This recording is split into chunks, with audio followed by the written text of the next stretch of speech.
Hello, ladies and gentlemen. Welcome back to our Star Wars review series. Once, as always, I am here with Brian. How are you doing, Brian? Not bad. How about you, man?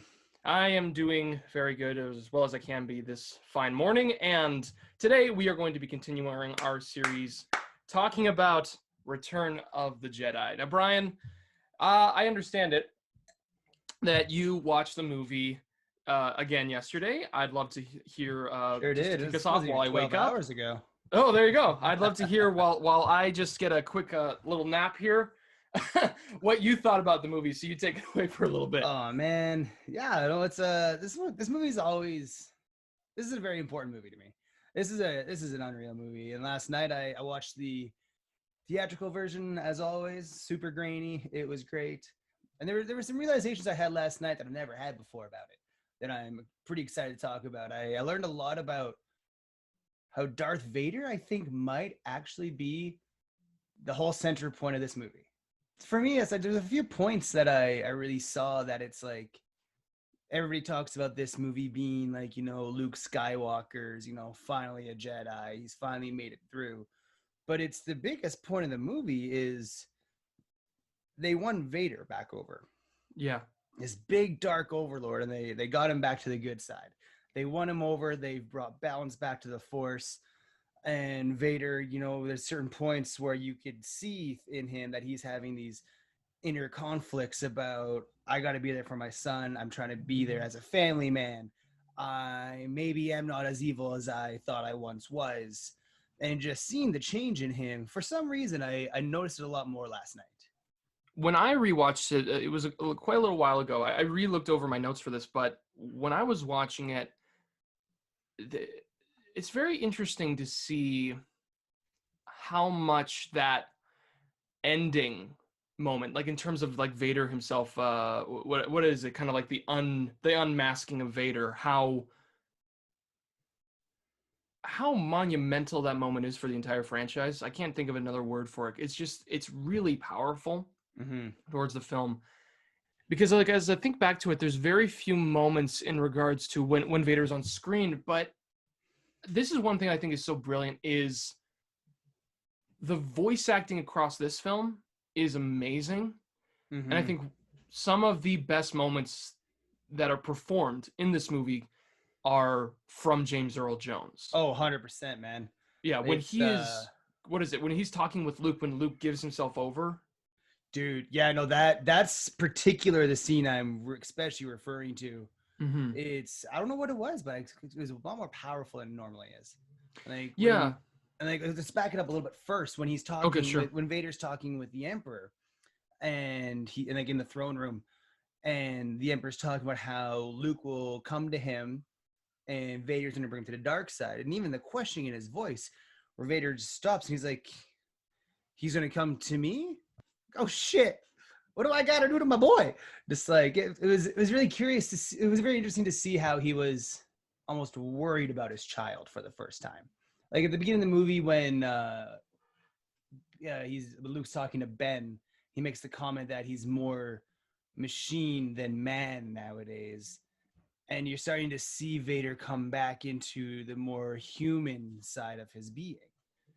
And so that scene where he gets scared and he's worried about Luke coming back, but the scene where Luke comes to him and everything that the Emperor is saying is coming to play, you can see the turmoil and just like how Vader's just getting wrecked inside because he's being confronted by his son who's calling him out on, "Hey dad, you're not a bad guy. You still can come back." And he's just very sad and just like, "It's too late for me now. I can't do this." And then at the very end, when he just gets some of the soldiers to take Luke away, and he just kind of sits and pauses at the end. It's just on his own. That moment's beautiful because you can see the change starting to begin in him, as much as you can see a change in a dude that's fully masked. What is conveyed through voice, through physical performance, and all of that. You just touched on something that I thought was really something that I love to talk about this movie, what I love thinking about this movie in regards to the performance and in regards to the character themselves, is how like Vader is showing more human emotions. And I think when I was looking at it, when he's in the hallway with Luke, what it is about that performance is that, or what it is about that scene that I think stands really well, is that Luke is telling his father, I know who you are. You are a good person. I've known this. And Vader talks to him, like when he says he's more machine, he talks to him as if he's been led to believe that he is without good. When he says, you don't know the power of the dark side, I must obey my master. And this is what I really think, what I love to talk about, is how the dark side corrupts an individual to believe that they are without saving. Mm-hmm. And it came to me because I think it was about the second time I watched this movie, I was confused why in the scene where Luke is with the Emperor and Vader, why, if Luke just like does one thing, like if he just kills the Emperor, if that's going to turn him to the dark side, I was like, that doesn't make sense to me. Why is it that if you kill the bad guy, why does it make you automatically a villain? Like, why does that work? And I was thinking about it, but then it came back to Empire, and it came back to my understanding of what the dark side has established itself to be. It is a seductive form of the Force. Mm-hmm. I don't think that the mere act of doing that killing the Emperor, is going to cast anyone into the evil side. But I think that thought is what's going to would make Luke turn. Or that idea that he's living with it. Even in the way he strikes him down. If he strikes him down, like at the end there where he's like, give in to your hate, strike me down. He's just picking at him, trying to pick a fight. If you give into that and you strike him down, obviously it's out of nothing but anger and frustration and hate, nothing good. But let's say for me, like if I view it, like if he would have struck him down, like if I kill him, I save my friends, I save my sister, I save my dad at this point. I think it's in the way he could have struck him down. Mm-hmm. Yeah. Is it due to your rage towards, what's going on out there in the space and on Endor? Or is it, in terms of the love that you have? Because there is a moment where I think, correct me if I'm wrong, he does bring his lightsaber. I don't know if it's towards the Emperor, but he does, when he does like have his lightsaber, and then he grabs he grabs and he like tries to swing at the Emperor, and Vader blocks. So and that is then another thing where I'm like, oh, so he's getting him to say it because he knows Vader is going to provoke a fight, and he knows Luke is going to have to fight Vader. Because that's again another insidious thing, and that's one reason why I love Ian McDiarmid in this movie. I love the Emperor. I love all of that scene between Luke and Vader. I go back through it. I used to debate whether that was my favorite lightsaber fight.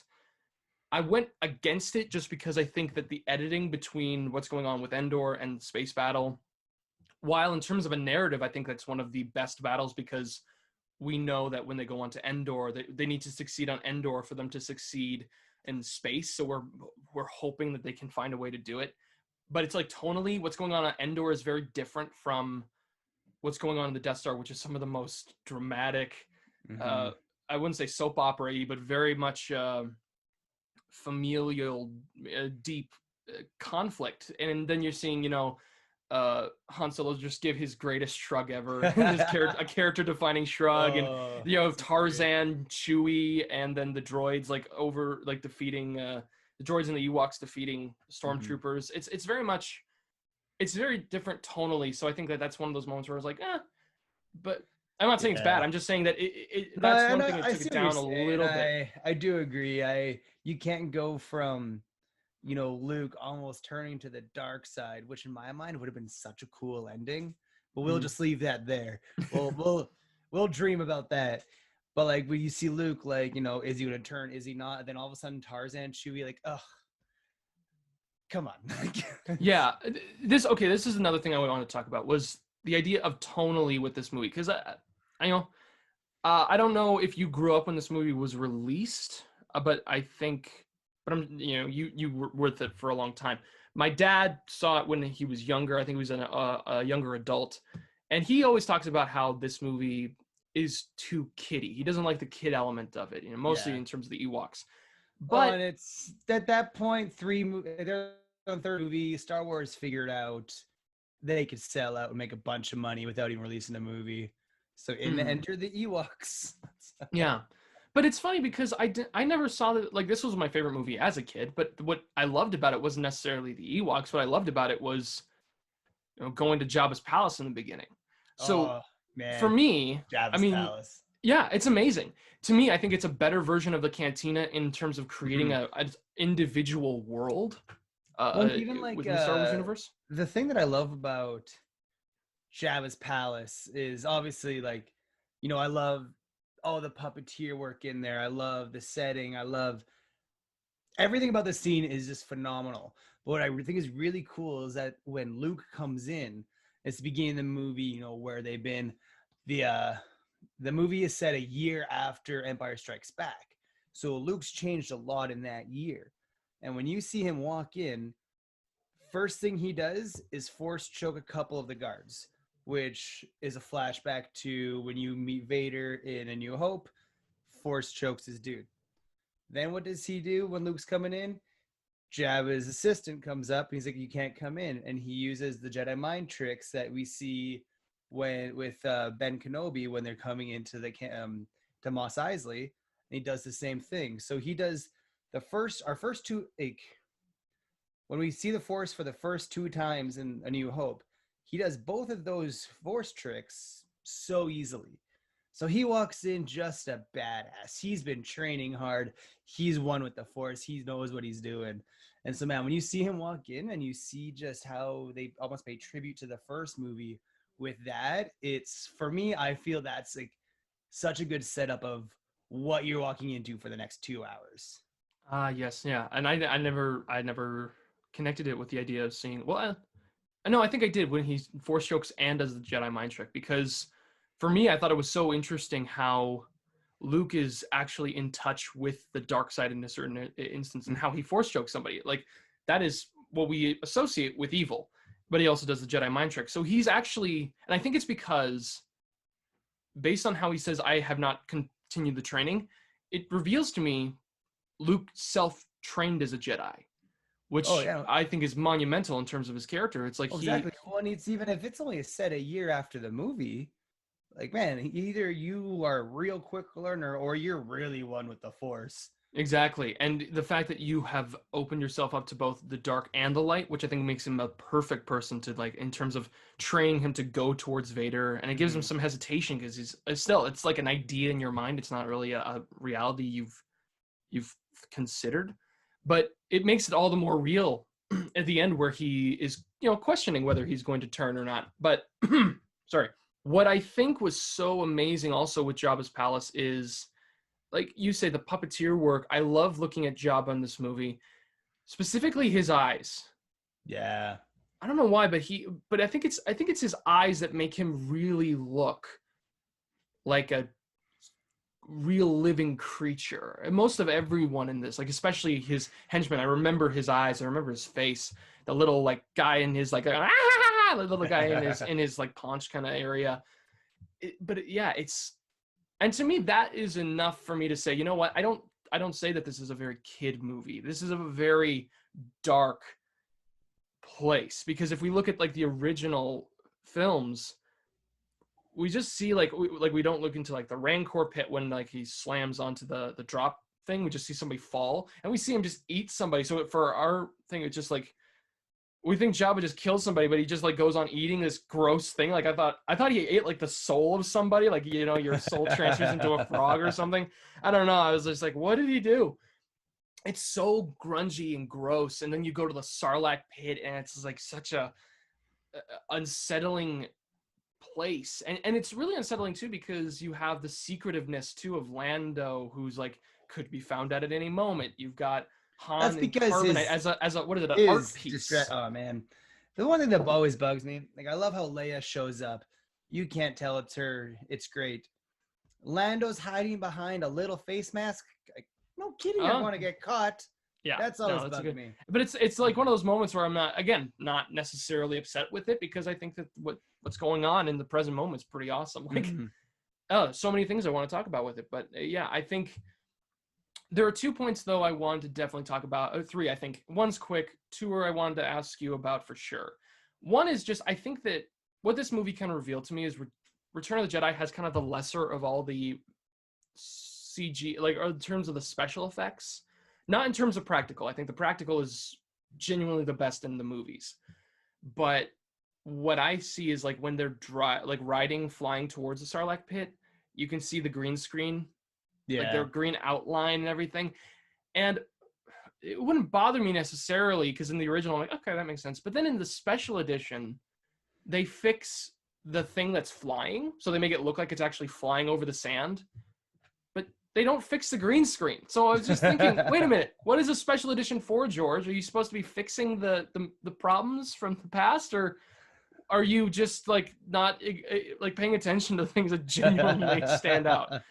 So that was just one I was like, whoa. But the two I want to talk to you about is one, the dance sequence, I'm going to call it the music video moment from the special edition and the original, and also Boba Fett, just from this opening, because I know some people have either strong feelings about it or kind of mention it. I'm not sure how you feel about it, but yeah. So what do you think about those two moments? So the music video aspect of it, that scene right there is 100% the reason why I cannot watch the special edition. It's in the original, it's there a bit. There's not the harmonica solo. There's not the women with the big lips coming at you. It's, they cut it in the original. They cut it as, entertainment for this gangster. And yeah, I don't quite understand what happened in the special edition, why they thought Star Wars needed a harmonica solo, or these pretend 3D lips coming right at you. Oh man, it was that part. I never understood that part. I don't understand the importance of it. I don't understand why they added to it. To each their own, I guess. The only thing I have with that is, like, in the original, I can understand why they wanted to CG that character, because it looks bad in the original. But I just think it's a bad design. Like, you can't make a creature with that long of a mouth have a natural progression with movement. Imagine if Jabba had that. Imagine if he had a giant distension of, like, his lower lip and his upper lip is here. He would have to talk like this, and it wouldn't look realistic. So I just feel like it was a flawed design from the beginning. Yeah, and I feel like it was again, there's a lot in this movie where you could tell they, went through, this is now the third Star Wars movie. They have 2 Star Wars movies under their belts for experience and for money already. So now I think they just went over the top because they could. Ultimately, fun fact though, that singer lady is the puppeteer is also Admiral Akbar. There you go. You shut up. No way. There you go. Oh my goodness. Really? Yep. Same with the little dude in like Jabba's paunch or whatever. Same oh my guy. Goodness. Yep. Wow, that person got a workout. Yeah, man. Holy cow, that's impressive. And then Jabba was 7 different puppeteers in there. Yes. There's one guy alone just to work his eyes and stuff like that. One guy alone for his tongue. It was crazy. Holy cow. Oh, amazing. It's amazing work. But Jabba as a character is so cool. He looks disgusting, but like I find him one of the most, like, how they performed it, how they constructed and put him together. As a movie nerd, I think it's one of my favorite things just to learn about and read about and just watch how they did Jabba. Yeah. Yeah, he's a defining character of the franchise. He's so, I mean, they even tried bringing him back later. Doesn't work, but he's so central. Even as a puppet, he revolutionized how they did puppeteer work. It was at that time the most expensive puppet and intricate puppet ever made. Interesting. Yeah. And it's absolutely needed. Then sadly he caught on fire and no longer exists. That sucks. Well, now I'm sad for Jabba. He actually died. And then, your question about Boba Fett, just him being in with Jabba and all that, was that the question? Well, not in terms of, I was sorry, I didn't really specify that very much, but in terms of how he's with Jabba, I don't mind that necessarily, but it's usually how he dies, or, I mean, I guess now in terms of you look at Lord dies, but in terms of how he's dispatched in this film. I wasn't sure how you feel about that. I feel like he was put in the movie because of the popularity he got from Empire Strikes Back. Again, Boba Fett's one of my favorite characters. I got a tattoo of him. I love him. I personally think it wasn't exactly needed for him to even be in the movie. It makes sense of why, a bounty hunter is hanging out at Jabba's palace. makes complete sense. The way he gets knocked into the Sarlacc pit is very anticlimactic for him. And again, if you go into the extended universe, that wasn't the end of him. He did get out and continue to be, a badass, which is great. Again, as a huge Boba Fett fan, like how intricate he was for Empire Strikes Back. I don't know. They could have been either. I think they should have either left him out or gave him more of a solid part. Like you couldn't have had Empire Strikes Back or even Return of the Jedi if you didn't have Boba Fett's role in Empire Strikes Back. Mm. So it's I don't know, they took something very important, very crucial, and just kind of made it then he fell down a hole, I mean, in regards to this is what I'm thinking. In regards to special edition stuff, I agree with what you say about why he watched the original, because I genuinely would want to watch the original over this one because of that music video thing. It's not the worst thing they did, but it is one of them. However, I think that there's one part of this that I'm also not sure. Now, you watched the original yesterday. I wanted to ask you about the very ending. Mm-hmm. Not when Vader's helmet's released, but when they're on Endor and they're celebrating. Yeah. I'm trying to remember. The ending song was like the yup, yup, jump. Yeah, the yup, nub. Yeah. Yup, yup. Okay. Did you find that to be a satisfying resolution to the story like that? I think it makes sense. I like the ending on the original much better than the other ones. Like in the special editions and in the 2011 Blu-rays, and they change every time there's a new release. It's, there's cuts to all the different systems and like different cities celebrating the fall of the Empire, which makes complete sense.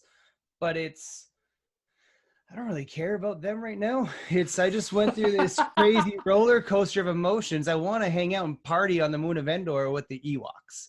So in the original, you don't see as many Ewoks. Like there's there's a shot of the village and you see all the fires, that's supposed to show all these different Ewok little villages and how many there are. Once you get into the special edition, they cut the Yub Nub song. They add a bunch more Ewoks, which, is cool, makes sense. It's not needed, but I get why they did it. It's when they take out Vader and they replace him with Hayden Christensen. Ugh. When they did that, I couldn't handle it. Do you not think since the third movie he would have aged? I think one of the biggest annoyances that they did was putting Hayden Christensen at the end.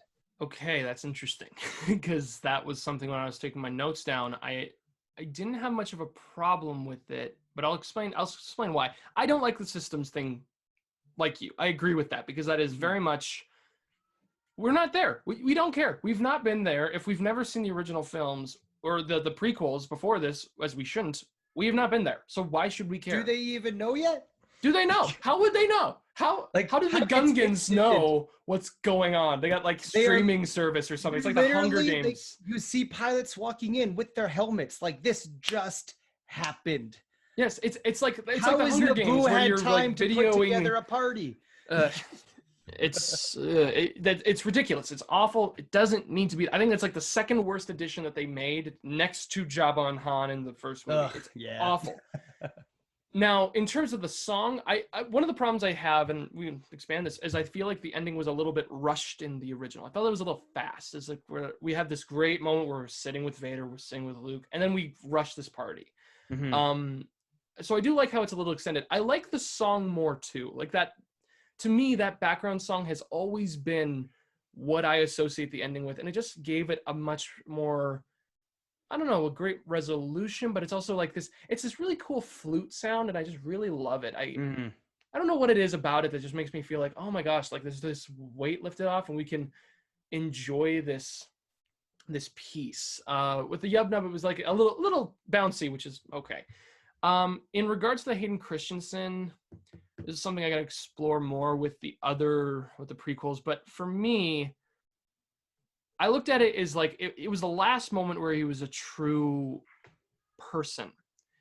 so it's like, in terms of watching all 6 films, it's one of those moments where you see him at when he was most human. So I don't know, in terms of Force Ghost thing, he get a second chance. I don't know. But then I also think about it, and you're right, it doesn't work because we don't know who this guy is. If you're going to watch. But he gets unmasked at the end. There's literally the line that is so important is when Vader finally admits he is no longer this evil machine. He's like, I know I'm going to die, but take this mask off. Let me see you with my own eyes. He takes it off. You see him as a human. You see the legendary actor that is Sebastian Shaw. 5 minutes later, he's Hayden Christensen. It's like, what? What? Yeah. No, okay. Thinking about it like that now, I can definitely be. It's ridiculous. It is ridiculous. I know. I don't know why I didn't get upset about it before. I am upset about that. If you watch the original, and it's look it up on Google, you'll see images. It's hilarious. In the original one, when he's unmasked, it's a guy. Yeah, he looks creepy, but he's got these big eyebrows. Then in the special edition, they take out his eyebrows. Oh, I didn't notice that. Things like that are great. But it's in my mind, though, what I've always wished was the ending of Return of the Jedi was you have this beautiful scene where Luke is burning his father and he's saying goodbye and he's on his own, and it's just you. So you see him engulfed in flames, but then they pan to that shot behind Luke where you just see him staring at it. It's beautiful. I wish they would have just panned up to the sky, credits roll. For me, that would have been beautiful. That would have been perfect. Yeah, I agree. But at the end of every Star Wars movie, there has to be a party. Yeah, that's true. That's true. There's got to be like one moment where, like even in Empire, they're just like, connecting at the end. We got to see everybody together. I want to because we didn't talk about them a lot with Empire in regards to like the entire ensemble in this movie. It's interesting seeing them all together and seeing how they've grown with these characters. I feel like in terms of performances, I think most of the time they're really good. I think that I love Mark Hamill as Luke in this movie. I think that he really understood who this person was at the end. He really understood how to portray the dark side of Luke, the light side of Luke, the contemplation, all that stuff. I think it was great. I think Harrison Ford was pretty good. I think the best moment for him is the shrug. I think that's one of my favorite moments in Star Wars when he does that. But the one I shouldn't miss her, but I also think that damn it, why am I forgetting her name? Carrie Fisher. There. I also think that Carrie Fisher has some pretty good moments. I love when she is in Jabba's palace. Like, I know a lot of people talk about the idea that the bikini thing, sexualizing her. That that's been a bother. I mean, it's like her pose in New Hope, like she's been kind of like sexualized as a princess. But I just love it that I didn't focus on that. I focus on how she kills Jabba. So I mean, exactly. Yeah. So those moments never stood out to me as bothersome or frustrating because she's still an active participant. Like if she wasn't, I would have been more pissed. The whole bikini sexualization of her, it makes sense for what's happening. She is now the pet. She's literally on a leash to this giant, gross mafia slug. Mm-hmm. So it makes complete sense that she's wearing that and she's chained up to him. It's very fitting for the character. Yeah. And in regards, so I think the ensemble is pretty good. I love seeing them all together again, especially when they go on the ship and they're hugging each other. It's so fun. And then they go on like the speeder bike chase with Leia and Luke is really exciting. And you see how like Mark Hamill like acts differently with every single character, which I think is brilliant. Like he's different with Vader, he's different with Ben, he's different with Leia. It's great. But then you get the one scene where they're at the Endor hut. And I mean, I love the stuff with the Ewoks. I'll come out and say it. But that one scene on Endor where they're on the bridge and they're talking. And I don't know. I've always I wondered because I wondered if I really did have a problem with how they said that Leia was Luke's sister. And I think it goes back to my problem with the original ending is that I feel like it's rushed because when Ben tells Luke about it, it is 21 seconds until when he's piecing together and realizing it. We see it in 21 seconds. It's real time. And then, so it just feels like it's a fast revelation where something like, I Am Your Father took an entire movie to build up towards. And then we see them talking about it, and then he kind of tells Leia, and then Han gets this kind of jealousy. It's like, oh, you like Luke, or it's like, is that what you're going to be telling us? I don't love that one scene in terms of their performances. I don't think it's great. But I was contemplating that whole sibling thing. Like, that's one of the difficult things. I don't know if it's good. I don't know if it's bad. I honestly don't think it's needed. Even like you look into like the newer movies and they touch more onto their relationship and stuff as siblings. It's not needed. Like, it's if Leia all of a sudden came out and she helped Luke take on Vader, they team up together, that would make more sense. It was just, I don't know. I think it was just the whole Darth Vader is Luke's father went over so well. Like, okay, we could do it again. How about siblings? But to me it feels that way. But then the only problem that I come with that is, as what you say, when Leia helps Luke defeat Vader, it kind of is the thing that stops Vader when he says that, oh, I'll bring your sister into this. Sister! And it's the thing that gets... going back to that, like, it's cool how Vader, like, sounds like the Emperor at that point, where he's corrupting. So now Luke, in that rage, sees the man he's been standing up as his father, like, trying to corrupt him like the Emperor. But it is that whole sibling thing that drives to one of my favorite moments in that fight, where Luke is wailing on Vader. Like, that's one of the most powerful moments, where you're seeing him basically go to that dark side, and you start to believe it as an audience member, and you start to be like, oh, this will make him evil. Oh man. And then when he cuts off Vader's hand, then he looks down to see his hand, like, yes, also like it's mechanical because he lost his hand in the previous movie. It's just like, what's happening, Luke? and it's in the same, almost a similar angle as to Empire when he went with Yoda. Like, it's like that full circle thing. It's brilliant. But to me, that's one of the things I struggle with this whole sibling thing. It's like, yeah, I don't think it was needed. I think it was too rushed. But then I also can't say it wasn't required, because it gave us one of the best moments of that entire fight. And but I also think that's something that I find is interesting with the Star Wars films, and what I've noticed with the whole franchise. I want to explore these things. I want to ask these questions about things that I'm either not sure about or frustrated with. And it's tricky, because while I agree with you that it's like it's not needed, but it is needed. It's this really interesting duality thing that I also don't think should be brought to absolution. I don't think it's right to be like, oh, that sibling revelation is what ruins Star Wars, or that thing is what makes that scene great and what makes Star Wars great. I think that it's okay to be on the fence with it, and I feel like that's something that, and again, we will explore it, but I think that Return of the Jedi, I think, is a great movie I think, as a test usually to how you watch Star Wars, because there are things in it that I think are great. It also, like we said, with in terms of tonal stuff, there's the really mature stuff at Jabba's palace. There's the really kind of more kid-friendly stuff with the Ewoks. There's the really awesome fight with Endor. I mean, I haven't talked about that. I love that fight very much. Great fight on Endor. Great space battle. I would say one of the best space battles they've ever had. Oh, hands down. Absolutely. And then you also have the very mature stuff that's going on the Death Star.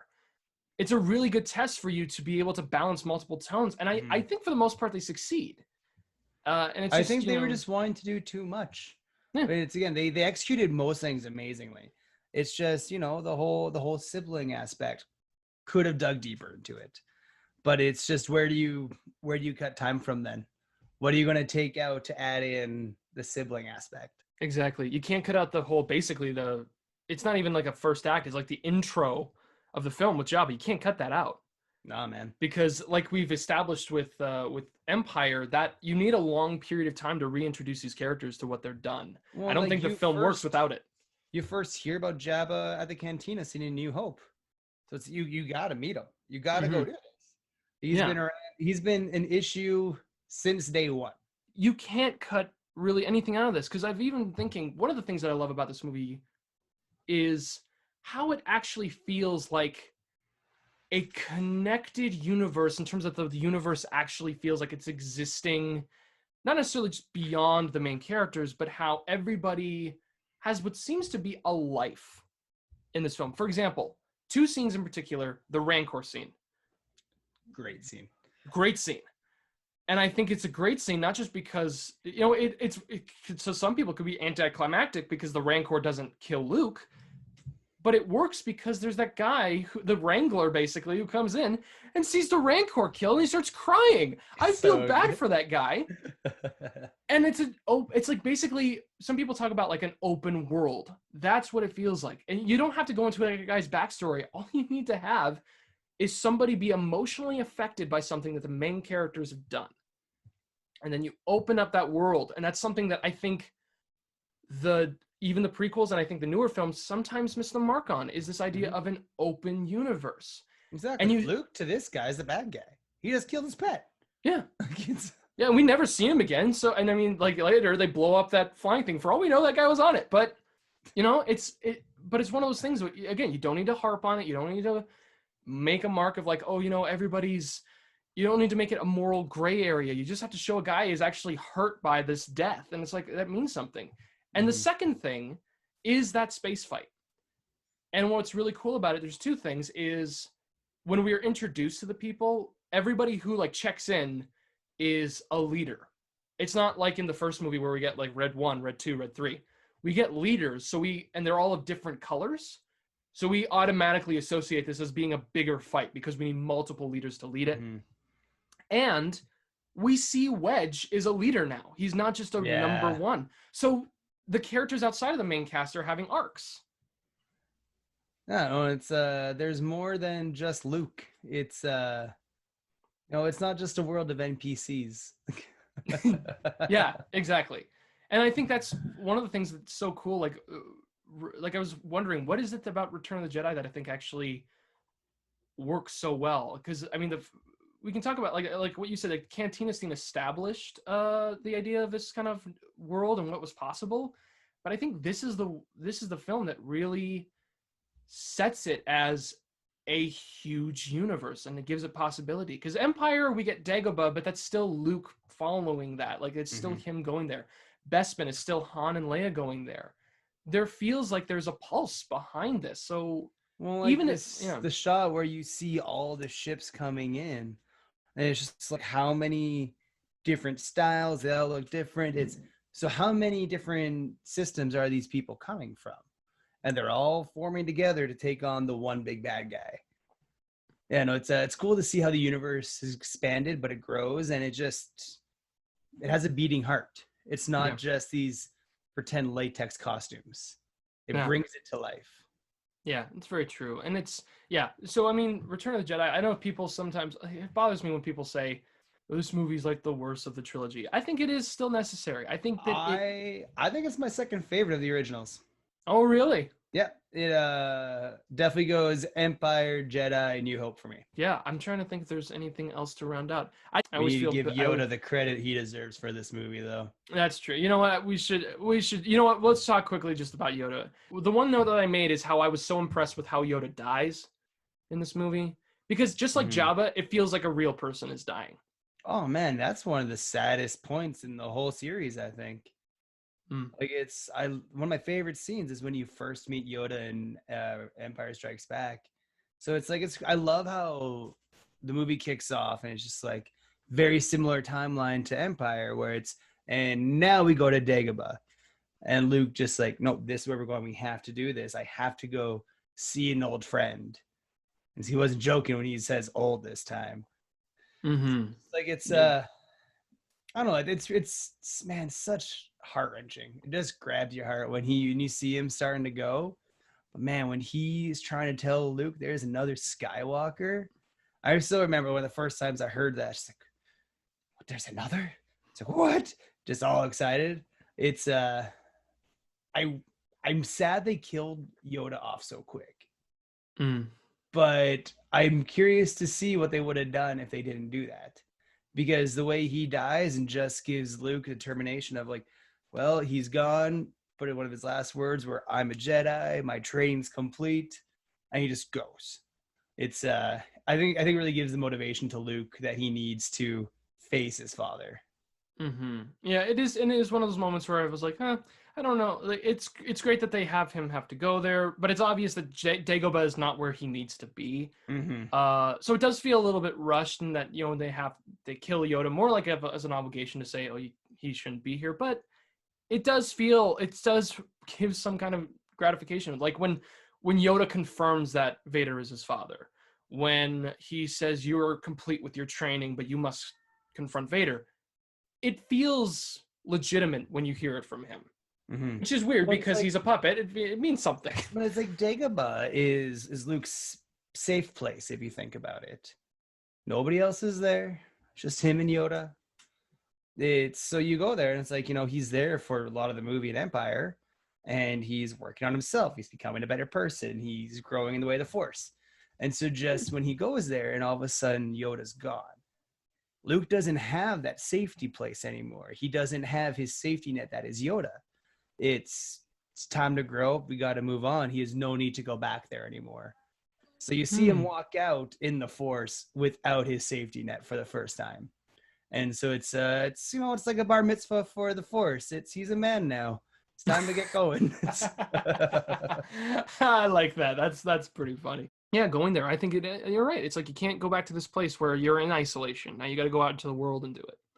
So yeah, makes me wonder where he went into isolation for his own self-training. But yeah.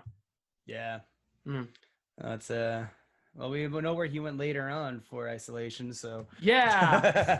that's for another topic. Yeah. All right. Yeah, that makes me think, oh boy, now we're gonna have some very now things are about to get heated. Yeah. Well, Brian, before things get heated, I think it's great to be able to talk about this, and we finally finished the original trilogy. It feels really good. I'm glad we got to talk about it together. As I say, guys, if you guys are ever in the Edmonton area, please support Brian at Boocha, Boocha.ca online. Place an order for Boocha. It's fantastic. And for me, I'm not on social media anymore. So, I mean, you guys share this. Please share it, because you guys are going to be the people I rely on for all this. So please share away with your friends, with your families, with the people you hate if you think this is bad. But I don't think it was, because it was with Brian. Thank you so much, Brian. It was so great to have you here again. Oh, it's always fun, man. Yeah, and as always, ladies and gentlemen, take care.